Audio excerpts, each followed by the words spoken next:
C'est chaud. L'heure est grave. Notre manioc est menacé. Bientôt, nous n'allons plus pouvoir manger tel que la tchéké. Bientôt, nous n'allons plus pouvoir manger tel que le bon plat Kali. Bientôt, nous n'allons pas pouvoir faire le bon foutou tel que manioc. Bientôt, on ne pourra pas manger le watafoufou. On ne pourra pas manger le bobolo. On ne pourra plus tel que faire notre bon miondo. On ne pourra plus faire le mitumba. On ne pourra plus faire le chikwang. On ne pourra plus faire ici le tapioca. Car notre célèbre manioc est menacé. Mais tu vas me dire menacé par quoi? Menacé par qui? Laisse-moi déjà me présenter. Si tu me découvres pour la première fois, je m'appelle Thierry Toukou. Sur la chaîne, je parle d'entrepreneuriat, je parle d'investissement. Le but de la chaîne est ici afin de valoriser et de vulgariser les produits du terreau africain. J'ai créé la chaîne aussi afin de te partager mes astuces et business, te partager mon mindset, afin de t'aider dans tes réalisations ou soit dans tes futures réalisations. Donc, c'est des thématiques qui te parlent. N'hésite pas à t'abonner en appuyant sur le petit bouton rouge, en validant la cloche, en fait, ne pas manquer plusieurs vidéos business qui diffusent sur la chaîne en fin de t'aider. Si tu l'as aussi déjà fait, je te dis merci. Donc, je suis en train de dire, c'est super chaud. Ce que nous sommes en train de vivre, c'est que l'Afrique est en train de traverser en ce moment sur le plan de la géopolitique alimentaire, sur la géopolitique énergétique, n'a pas son nom. Pendant que nous sommes distraits, c'est-à-dire qu'à commenter c'est-à-dire que l'actualité qui se passe justement au niveau de l'Ukraine, sur le plan justement c'est-à-dire que des céréales, il faut comprendre ici que les enjeux sont économiques. Il y en a qui ne dorment pas. Tu vas me dire, mais pourquoi tu titres Thierry, c'est chaud? Je titre c'est chaud parce que on est en train de toucher vraiment à ce que nous avons de plus cher. Lorsqu'on vient toucher à l'alimentation, je veux dire qu'ici, la personne qui te nourrit, la personne qui te donne à manger, c'est elle qui te commande. Si tu as souvenir, il y a 2 ans, j'ai créé la chaîne. J'étais en train de dire que c'est par nos produits du terroir que s'il faudrait qu'on atteigne notre liberté, notre autonomie sur le plan alimentaire, il va falloir qu'on détienne nos semences, il va falloir que nous produisions nous-mêmes, il va falloir qu'on valorise, c'est-à-dire que nos produits, qu'on passe à la phase de transformation, que chaque culture que nous produisons, du terroir que nous produisons, qu'on apporte de la valeur ajoutée. Chers visionnaires, chers Africains, l'information que je vais partager avec vous, moi je ne sais pas ce que ça va vous dire, mais moi ça me donne la chair de poule. Quand je dis c'est chaud, notre manioc est en danger, c'est pour vous dire aujourd'hui que les multinationales s'intéressent à notre manioc. Et quand je dis les multimillionnaires, les grands opérateurs économiques occidentaux s'intéressent à notre manioc. Pour bien préciser, Bill Gates s'intéresse de très près à notre manioc. Bill Gates aujourd'hui a jeté son dévolu sur le manioc africain. Vous savez comment il appelle le manioc africain? Il appelle notre manioc le légume le plus important au monde. Le légume le plus intéressant au monde. Oui, Bill Gates reconnaît voilà, les propriétés nutritives. Bill Gates reconnaît aujourd'hui la valeur nutritive. Bill Gates reconnaît l'importance du manioc. L'importance que le manioc a en termes de valeur ajoutée. Il n'y a que nous les Africains qui ne percevons pas cette valeur-là. Depuis 2 ans, je vous interpelle là-dessus. Plus que jamais avec cette crise ukrainienne qui se passe au niveau de la pénurie des céréales, le blé. Le manioc, c'est un enjeu majeur. Pourquoi tu as dit que je titre c'est chaud? C'est chaud parce que justement, Bill Gates ayant perçu l'importance du manioc, les valeurs du manioc, il vient aujourd'hui, comme d'habitude, avec la carte du bon père protecteur, du tonton protecteur, en se disant qu'il vient apporter de la valeur ajoutée, il vient lutter contre la sécheresse, il veut nous faire un manioc aujourd'hui génétiquement modifié, qui viendra lutter contre la sécheresse, qui viendra lutter contre les virus, qui viendra aussi, qui va apporter aussi un plus au niveau du rendement. Je tiens à préciser ici que notre manioc, déjà produit à l'état naturel, c'est 30 tonnes. Je tiens à rappeler que mon inquiétude ici, pour te dire déjà, est-ce que quand je dis OGM, ça te dit quelque chose? Quand on dit OGM, ça ne, tu fais un micro-trottoir aujourd'hui en Afrique, ça ne dit rien. Même aux plus intellectuels, ça ne leur dit rien. Parce que c'est ça mon inquiétude. Les organismes OGM, c'est quoi? C'est organismes génétiquement modifiés. Ça veut dire quoi? Un organisme, ça peut être quoi? Ça peut être une plante, un animal ou un être humain à qui on vient modifier les gènes.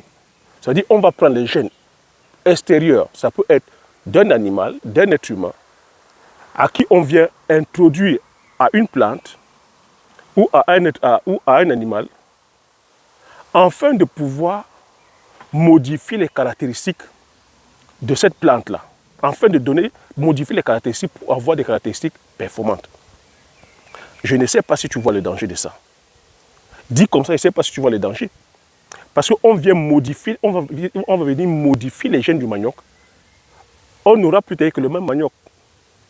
Mais si ça n'était que là, le danger maintenant, c'est que s'il vient modifier que les gènes du manioc, que nous avions de façon empirique, naturelle, la paternité aujourd'hui du nouveau manioc lui reviendra. Le problème, c'est qu'il va breveter aujourd'hui, il va breveter le nouveau manioc, je vais dire, créé, et ça va faire en sorte qu'on ne pourra plus utiliser, comme on utilisait avant, nos boutures de manioc. Donc ça va faire que ça ne sera plus des maniocs reconductibles.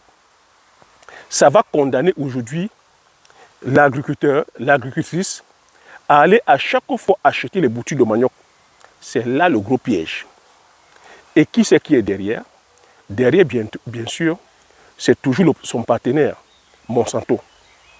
À l'heure où je vous parle, il a financé à hauteur de 15 millions de dollars un laboratoire basé en Côte d'Ivoire qui est en train de faire les recherches.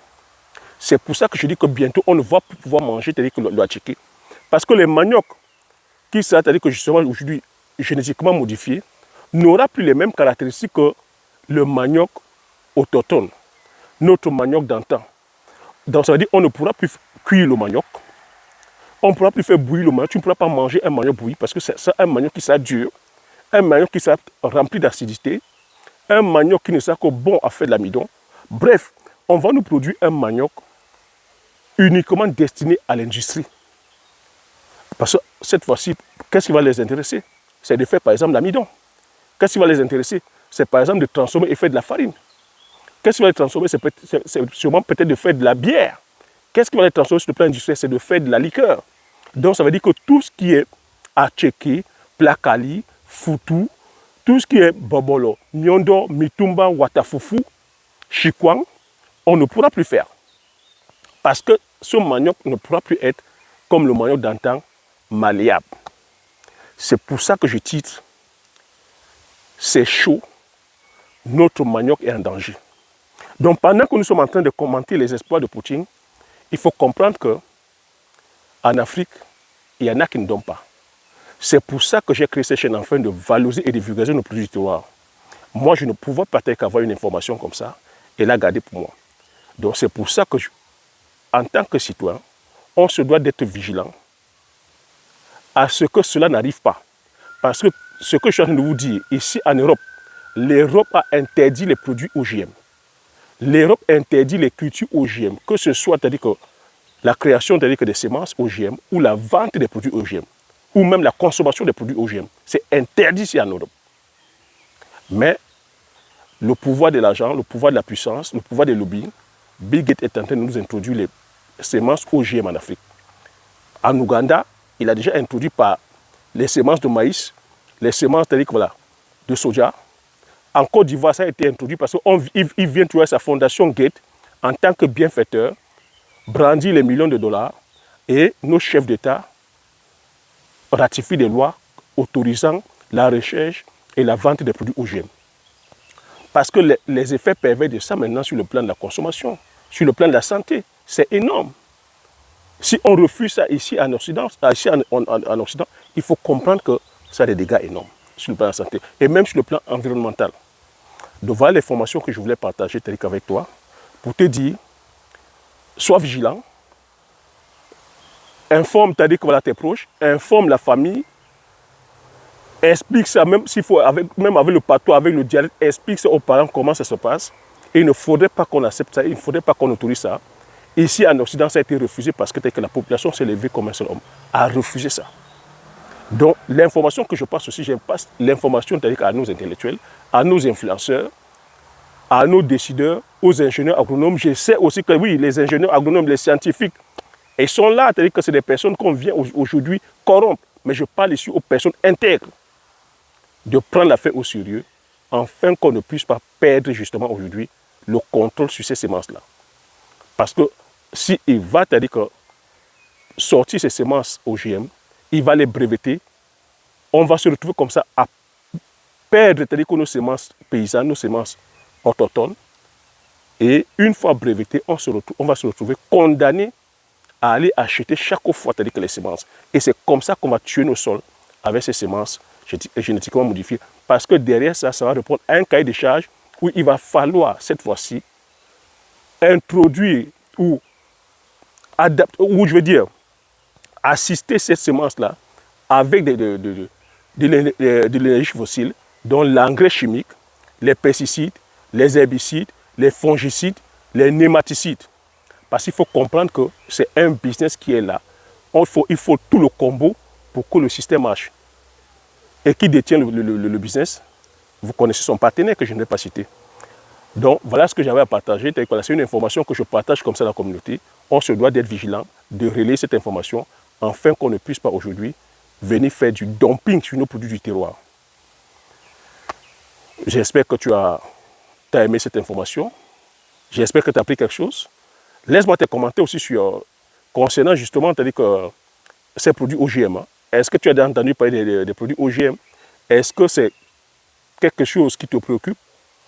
Est-ce qu'avant cette vidéo, tu avais déjà entendu parler de OGM? Donne-moi aussi tes commentaires par rapport à cela. Est-ce que le fait de savoir que bientôt on va commencer à manger le manioc OGM, ce n'est pas une inquiétude pour toi? Ça ne te dérange pas?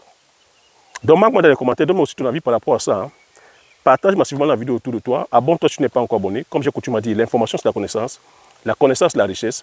Une fois que tu as ces informations, tu appliques tes stratégies et tu passes l'action massivement afin d'impacter ta vie et impacter la vie de tous ceux qui t'entourent. Sur ce, je te dis merci. Aux prochaines vidéos. Ciao.